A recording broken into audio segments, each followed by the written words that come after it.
नमस्कार, आप सभी का बहुत स्वागत है टीवी 9 भारतवर्ष पर। आपके साथ मैं हूं गौरव अग्रवाल और आप देख रहे हैं देश का number 1 prime time show super prime time. शुरुआत इस वक्त की बड़ी खबर से। सिनवार की मौत पर बड़ा अपडेट आया है। सिनवार के शव का डीएनए टेस्ट पूरा हो गया है।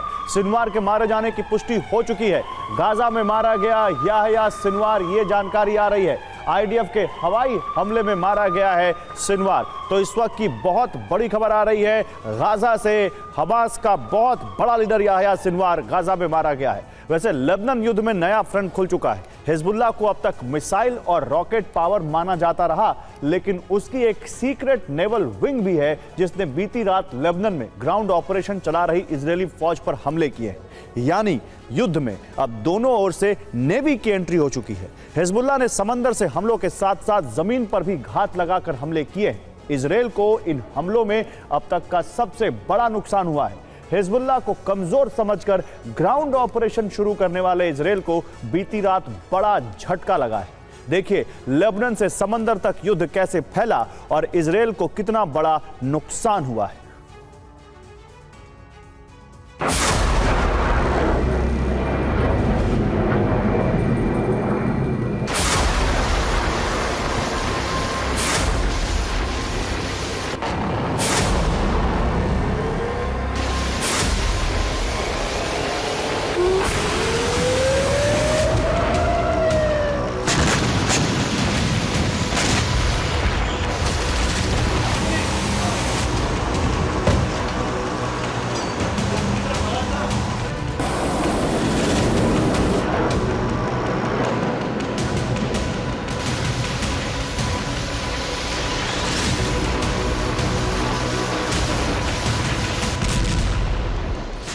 इजरायली सेना ने लेबनान में ग्राउंड ऑपरेशन शुरू करने से पहले दक्षिणी लेबनान से लेकर बेरूत तक हवाई बमबारी की।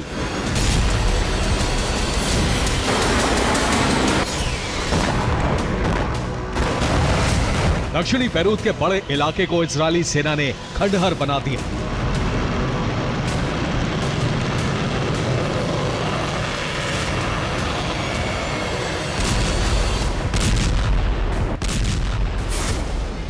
इजरायल ने ग्राउंड ऑपरेशन से पहले रणनीति के तहत हमले किए।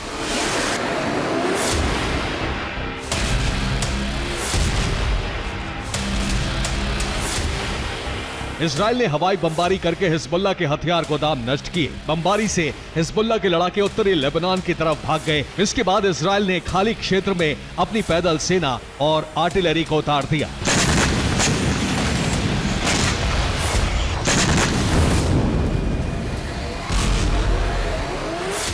इजरायल को उम्मीद थी कि हवाई बमबारी के बाद हिजबुल्लाह की शक्ति कमजोर पड़ चुकी है, उसके लड़ाके बड़े पैमाने पर जख्मी हैं और उनका साहस जवाब दे चुका है।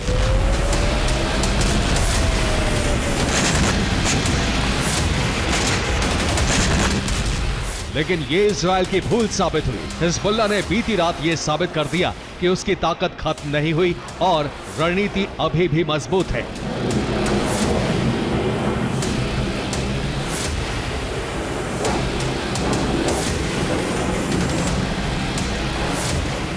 ये दक्षिणी लेबनान के ऑपरेशन में शामिल इजरायल का मरकावा टैंक है।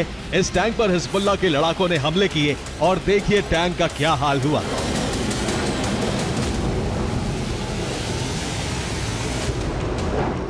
हिजबुल्लाह के लड़ाकों ने बीती रात लेबनान में ग्राउंड ऑपरेशन चला रही इजरायली सेना पर जबरदस्त हमले किए।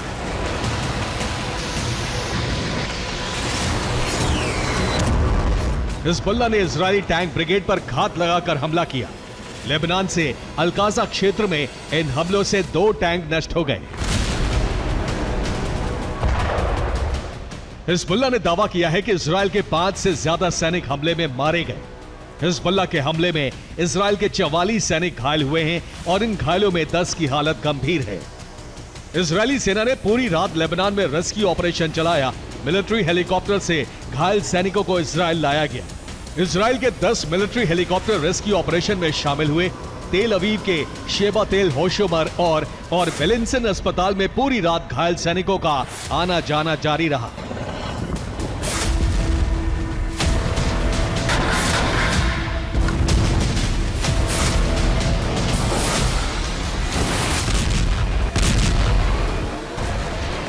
लेबनान के ग्राउंड ऑपरेशन में ये इजराइल को अब तक का सबसे बड़ा नुकसान है। हिजबुल्लाह को रूस और ईरान से बड़े पैमाने पर हथियारों की सप्लाई हुई है।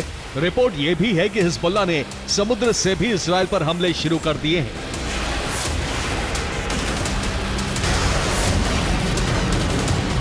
यानी जंग में हिजबुल्लाह की सीक्रेट नेवल विंग भी उतर चुकी है, जिसके बारे में इजराइल मान रहा था कि नेवल विंग के पास ज्यादा ताकत नहीं है। उसने भी बीती रात इजरायली सेना पर भूमध्य सागर से हमले किए हैं।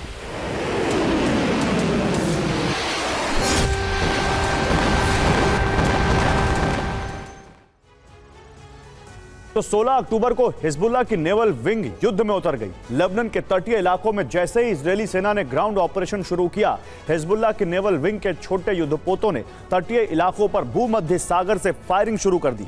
रिपोर्ट है कि हिजबुल्लाह ने इजरायली सेना पर 76 mm की नेवल गन से फायरिंग की है। इस हमले में भी इजरायली सेना को बड़े नुकसान की रिपोर्ट है। हिजबुल्लाह की समुद्री शक्ति का सबूत है कि युद्ध में नेवल आर्म विंग सक्रिय हो चुकी है। इजरायल की रिपोर्ट है कि ईरान की मदद से सीक्रेट तौर पर हिजबुल्लाह की नेवल विंग बनी है। रिपोर्ट यह भी है कि हिजबुल्लाह के पास एंटी शिप मिसाइल भी हैं, जो इजरायली नेवी के लिए खतरा है। ईरान से हिजबुल्लाह को नेवल बैलिस्टिक मिसाइलें भी मिली हैं। मोसाद की रिपोर्ट है कि हिजबुल्लाह को रशियन मेड सुपरसोनिक याखोंत मिसाइल भी दी गई है। ये सुपरसोनिक याखोंत मिसाइलें रूस ने सीरिया को बेची थी। सीरिया की असद सरकार ने ईरान के इशारे पर यह मिसाइलें हिजबुल्लाह को दी हैं।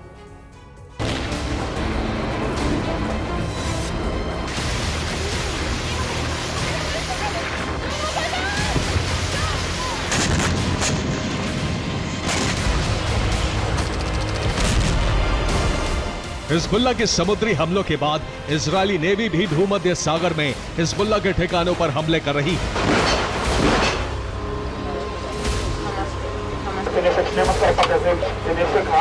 हिजबुल्लाह और इजरायल की जंग का विस्तार होता जा रहा है और अब सिर्फ इजरायल ही लेबनान पर हमले नहीं कर रहा, बल्कि इजरायल के सभी शहर हिजबुल्लाह के निशाने पर हैं।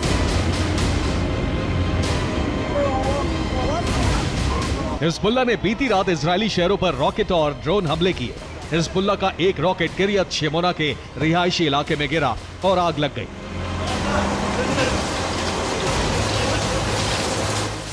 हिजबुल्लाह के हमलों के चलते किरियत शेमोना इलाके को इजरायल ने पूरी तरह खाली करने के आदेश जारी कर दिए हैं।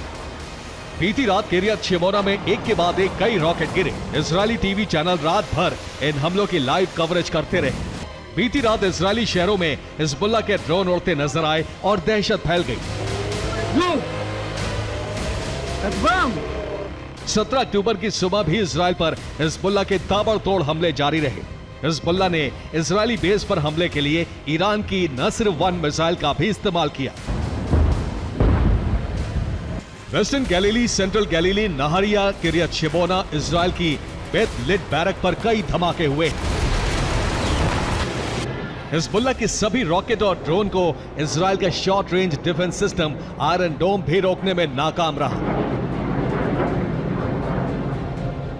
हिजबुल्लाह के कार्यवाहक प्रमुख नईम कासिम ने संदेश जारी कर दिया है कि इजरायल के हर शहर पर हमले किए जाएंगे।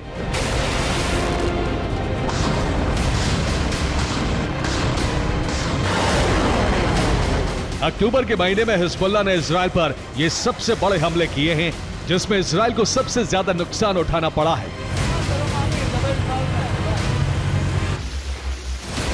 रूस और ईरान से हथियार आपूर्ति मिलते ही हिजबुल्लाह ने अपनी ताकत दिखा दी है। साथ ही यह भी साबित कर दिया है कि अगर वो एक साथ 30-40 रॉकेट दागता है तो इजरायल का डिफेंस सिस्टम भी नाकाम किया जा सकता है। Bureau report, TV9 Bharatvarsh.